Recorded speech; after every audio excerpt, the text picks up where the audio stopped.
Palavas c'est faux. Le patrimoine, c'est l'histoire, c'est les racines. C'est beaucoup de racines. Ça a été créé par des pêcheurs, par des gens, aussi par l'Institut Marin Saint-Pierre pour soigner les enfants.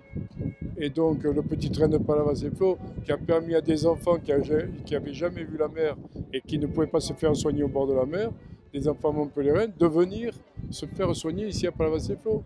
Et donc tout ça il y a une grosse histoire. Même en hiver, 80% des commerces sont ouverts, ce qui est très très rare. Nous avons 500 000 personnes à une demi-heure. Donc, c'est pas étonnant que Palavas et Flo soit si prisé. Et nous nous efforçons aussi de bien les accueillir et de bien accueillir toutes ces personnes qui viennent sur notre sol. Les gens sont heureux quand ils sont à Palavas et Flo. Ils sont heureux, ils se promènent, ils vont sur la plage, ils ont beaucoup de trucs. Les étangs, c'est extraordinaire. La vie des étangs est extraordinaire. C'est pour ça que je propose à Montpellier et à Métropole de construire un transport par câble de Montpellier à Palavas pour pouvoir bénéficier de cette vue sur les étangs. C'est ça qu'il faut faire, il faut oser dans la vie. Et nous, ici à Palavas et Flo, on a osé. Le premier transcanal qu'on ait fait, c'était à Palavas et Flo. Il faut utiliser les moyens modernes pour découvrir véritablement le patrimoine que nous offrons. Il n'y a pas qu'à Palavas, mais à Palavas, vous avez 4 étangs. Et ces étangs sont remplis de flamants roses, d'aigrettes, d'avocettes. On rêve. Et ces couchers de soleil, ces levées de soleil, ces couchers de soleil sont merveilleux. Donc moi, j'invite toutes les personnes qui ont un peu de spleen de venir à Palavas et Flo. Ils repartiront avec un rayon de soleil dans le cœur.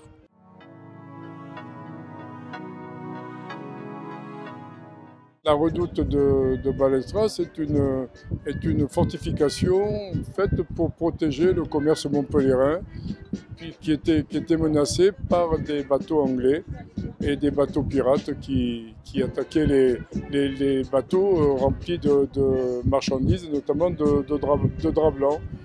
Et cette construction a eu lieu en 1743 et elle a fonctionné jusqu'au jour où cette redoute n'a plus servi et où elle a été enfermée dans un grand château d'eau qui a tout couvert et on a oublié la redoute pendant des années et des années. Et nous l'avons redécouvert à l'occasion de travaux dans le secteur et nous avons décidé de la mettre en valeur. Donc il y avait deux possibilités, soit démolir le château d'eau actuel et nous n'y tenions pas, ou alors la démonter pierre par pierre et la remonter dans un lieu propice, dans un lieu idéal. C'est ce que nous avons fait. Nous en avons fait un musée, un écrin pour un musée qui est le musée Albert Dubourg, que tout le monde connaît, qui est un dessinateur humoristique très très connu et qui a parlé de beaucoup de Palavas.